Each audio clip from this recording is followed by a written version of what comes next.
Assalamualaikum warahmatullahi wabarakatuh. Saya Reni Arvina dari Lokal 6F. Saya di sini akan memenuhi tugas UTS dalam mata kuliah Tata Kelola Keuangan Daerah. Di sini saya akan mengambil materi mengenai dinamika pengelolaan keuangan daerah di Indonesia. Di mana di sini ada 5 poin yang akan saya jelaskan. Poin pertama yaitu ada konsepsi keuangan daerah. Poin pertama yaitu ada konsepsi keuangan daerah, di mana telah dijelaskan di dalam pasal 156 ayat 1 Undang-Undang Nomor 32 Tahun 2004 bahwasannya keuangan daerah itu merupakan semua hak dan kewajiban daerah yang dapat dinilai dengan uang dan segala sesuatu berupa uang dan barang yang dapat dijadikan hak milik daerah yang berhubungan dengan pelaksanaan hak dan kewajibannya. Yang selanjutnya yaitu poin kedua, di mana poinnya yaitu tujuan dari pengelolaan keuangan daerah. Apa sih tujuan dari pengelolaan keuangan daerah ini? Penting nggak sih harus kita ketahui, kita pahami.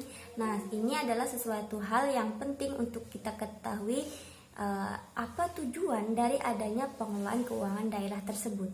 Nah, tujuannya yaitu keinginan untuk mengelola keuangan daerah secara tertib, taat pada perundang-undangan, efisiensi, ekonomis, efektif, transparan, dan bertanggung jawab, memperhatikan asas keadilan, kepatutan, dan manfaat untuk masyarakatnya.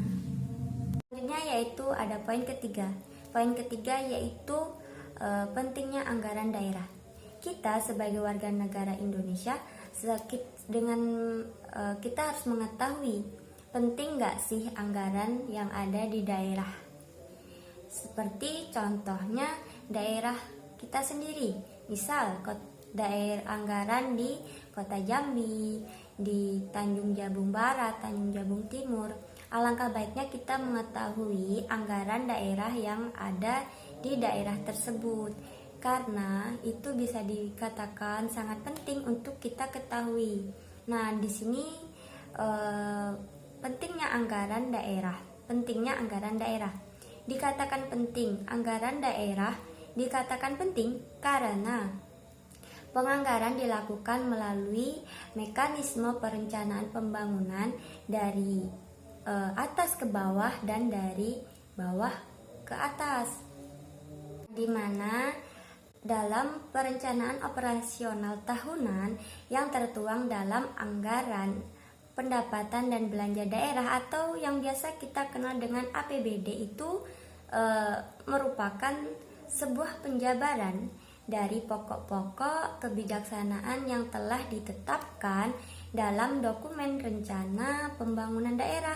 Maka dari itu anggaran daerah menjadi sangat penting untuk daerah tersebut, dan sangat penting untuk kita pelajari dan kita perdalam lagi, karena kita sebagai anak ilmu pemerintahan yang insya Allah akan terjun ke dunia pemerintahan, kita harus memahami apa sih pentingnya anggaran daerah tersebut.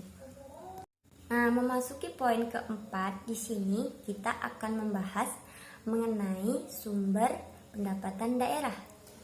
Nah, sumber pendapatan daerah ini dapat berasal dari pendapatan asli daerah tersebut, yaitu penerimaan yang diperoleh dari sumber-sumber dalam daerah tersebut, dalam wilayahnya sendiri, yang dipungut berdasarkan peraturan perundang-undangan yang berlaku di dalam wilayah atau daerah itu tadi.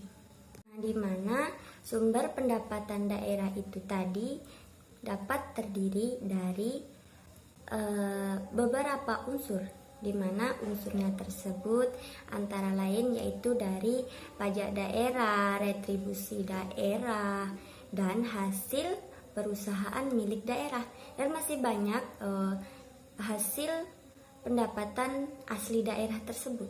tidak hanya yang saya sebutkan 3 poin tadi. Di sini kita memasuki poin terakhir atau poin kelima. Dalam poin terakhir ini kita akan membahas mengenai sedikit tentang dinamika pengelolaan keuangan daerah yang ditinjau dari regulasi. Berbicara mengenai regulasi, sedikit kita bahas atau kita ketahui dalam pembahasan ini bahwasanya regulasi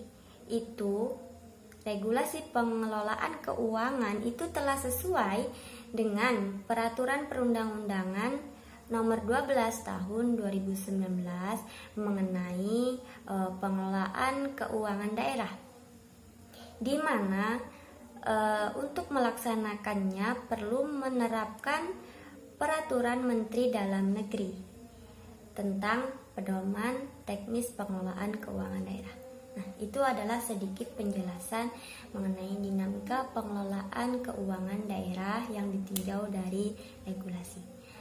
Sekian yang dapat saya paparkan mengenai materi tugas UTS mata kuliah Tata Kelola Keuangan Daerah.